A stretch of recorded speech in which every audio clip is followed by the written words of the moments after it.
Ser podcast.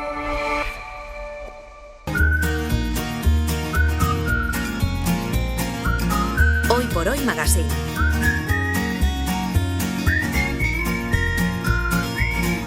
Ser podcast. Fes una foto del terrat que des d'aquí es pot veure Mart.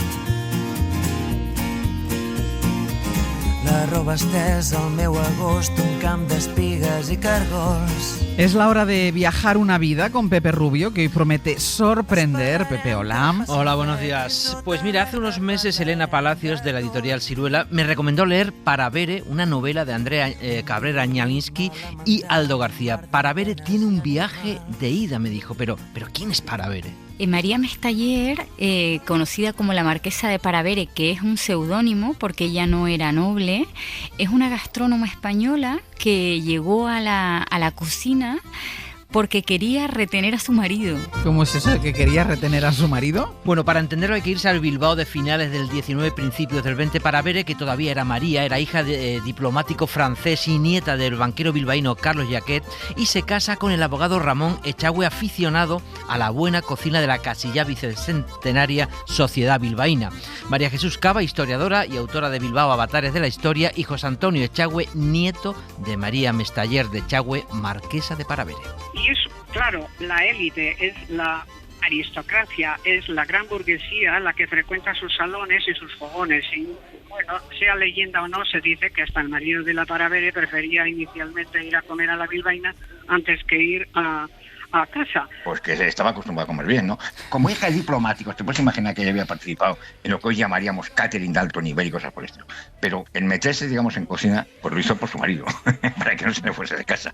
Y luego, claro, se aficionó mucho, empezó a escribir cosas sobre ello, a dar conferencias. Pero ¿cómo pasa María Mestayer de Echagüe, la Marquesa de Paravere, de la excusa de retener al marido a ser experta en gastronomía? Primero le ayuda su posición social y su formación. Andrea Cabrera Ñaliński y Aldo García, autores de Paravere. Pudo acceder a los mejores restaurantes, pudo tratar de tú a los grandes cocineros de la época. Eso, si no hubiera tenido esas posibilidades, hubiera sido imposible, ¿no? Esas posibilidades económicas, me refiero.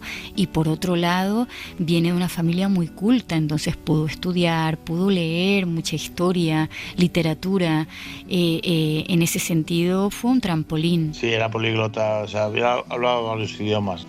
Lo que hablaba sobre todo es el francés, que era el idioma, digamos, universal entonces. Claro, el francés que la Marquesa de Paravere lo llevaba puesto de casa. Y le abre puertas, sobre todo en París, de los chefs más grandes, el padre de la cocina moderna francesa, Auguste Escoffier. Ella le admiraba y habló con él, tenía muchísimas cartas con él. También conoció a Henri-Paul Pelaprat, que es el que abrió la escuela Cordon Bleu, que ahora está tan de moda y tan en boga. Y también tuvo con él una relación epistolar. También con otro gran cocinero español, que es Bardají, Teodoro Bardají, cocinero del Duque de Infantado. Tuvo contacto con los grandes cocineros de su época, tanto españoles como extranjeros.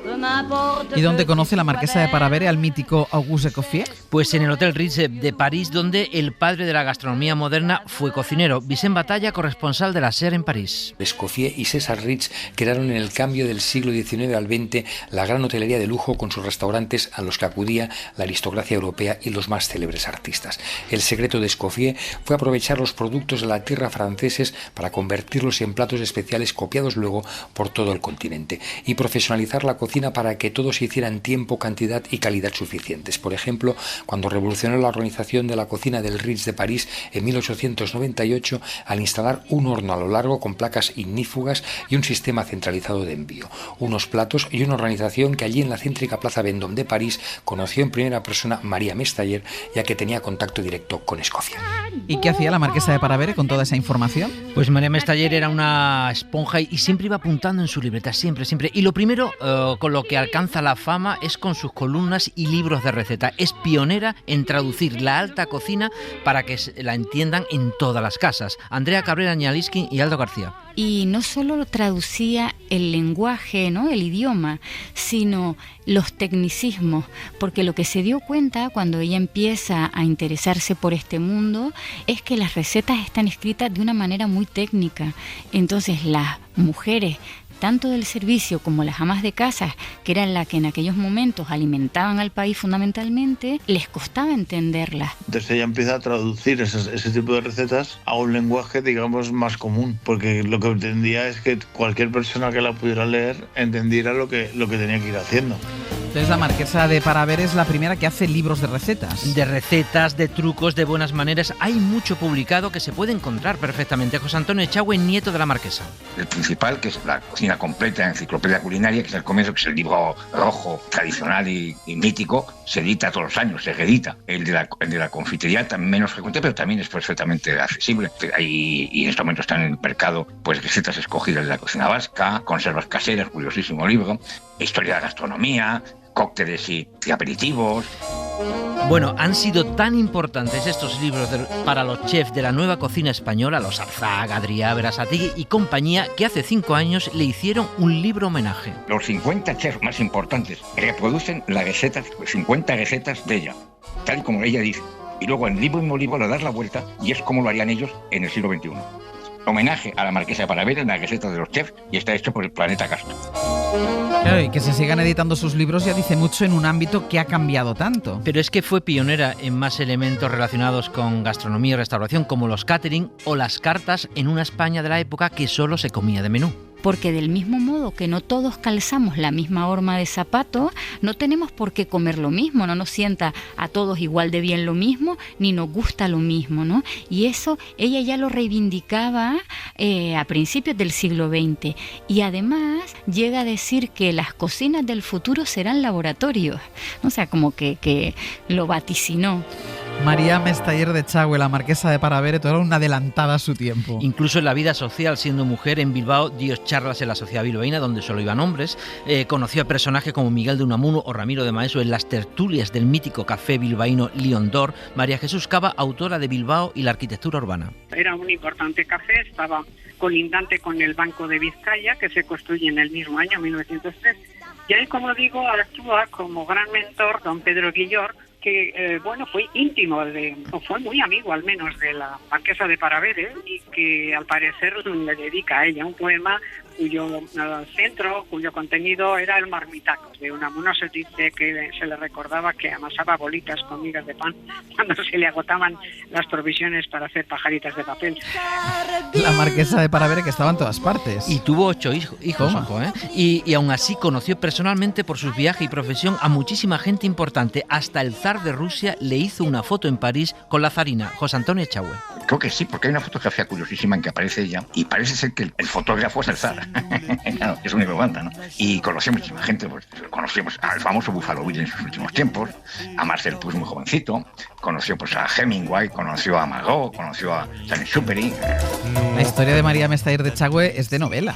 Es lo que han hecho Andrea Cabrera Cañaliski y Aldo García, pero lo mejor es el final. Con 58 años, tras criar 8 hijos y recorrer el mundo, en 1935 decide montar un restaurante de alta cocina en Madrid, en el 9 de la calle Cádiz, casi la Puerta del Sol, y estaba en la primera planta, no a pie de calle. Aldo García. Un restaurante en un piso, porque si no era en un piso no era de lujo, era una tabernilla. La idea era atraer a la gente hacia una casa, era como una exclusividad, ¿no? Lo que buscaba era, por lo menos, consolidar, digamos, su prestigio como gran recetaría y, sobre todo, quería demostrar que era capaz de montar un restaurante de lujo y que lo podía, digamos, manejar hasta el último detalle. ¿Y la marquesa de Paraver monta sola el restaurante? Su marido se quedó en Bilbao, comparte la familia y lo monta con 4 de sus hijos, sobre todo con Víctor, pero con lo que no contaba es que medio año después de abrir estallara la guerra civil. José Antonio Echagüe, nieto. Tenía todas las papeletas para que fuese cerrado, una cosa pues, burguesa, una cosa capitalista, todo lo que tú quieras. Sin embargo, es curiosísimo pues que la CNT, sindicato que controla el sindicato de hostelería, lo colectiviza, para ser exacto, lo colectiviza. Pero en el documento de colectivización establece que se seguirá como administrador mi padre, Víctor Echagüe, dijo que era el que lo estaba llevando, y que seguirá como asesora culinaria la camarada marquesa.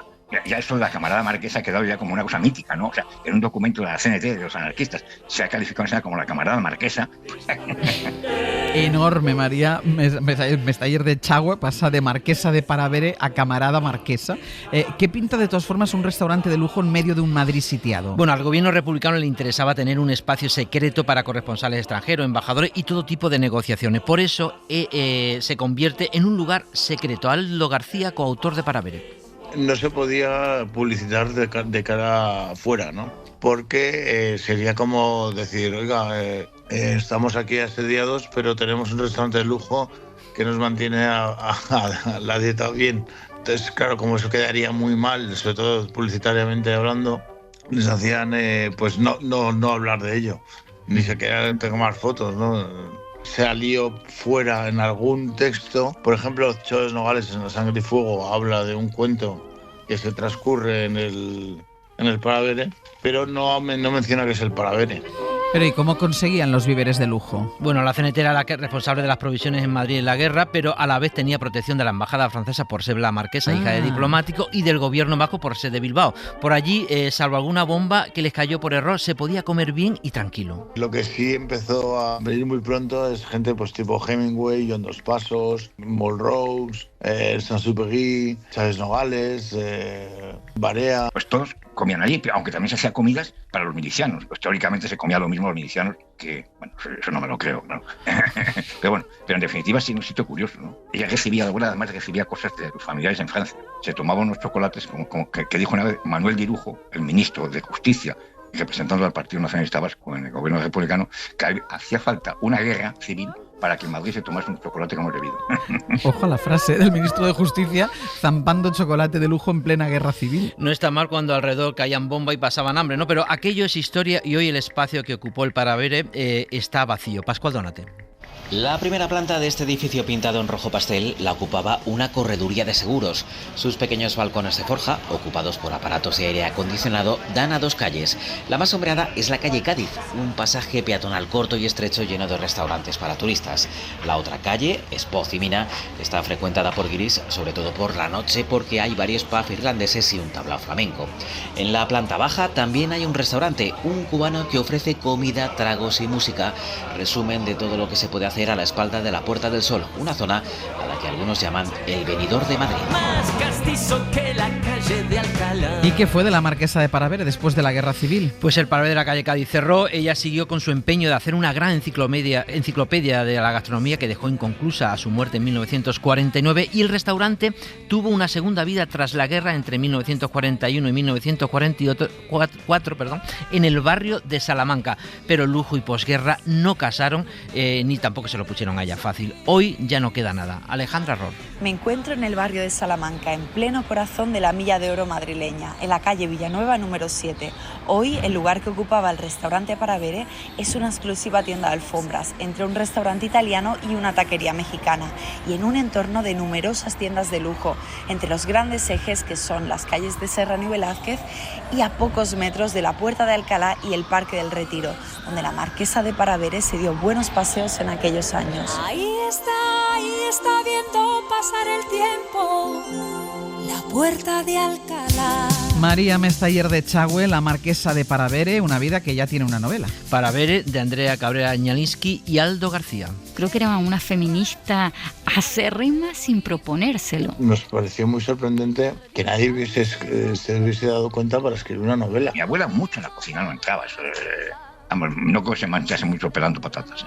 Ella era la que dirigía el restaurante. Y las comidas y cómo había que hacerlo. Y lo que no estaba a su gusto no salía de la cocina y punto. Qué grande. Muy buena historia, Pepe. Gracias. Venga, hasta luego. Para no perderte ningún episodio, síguenos en la aplicación o la web de la SER, Podium Podcast o tu plataforma de audio favorita.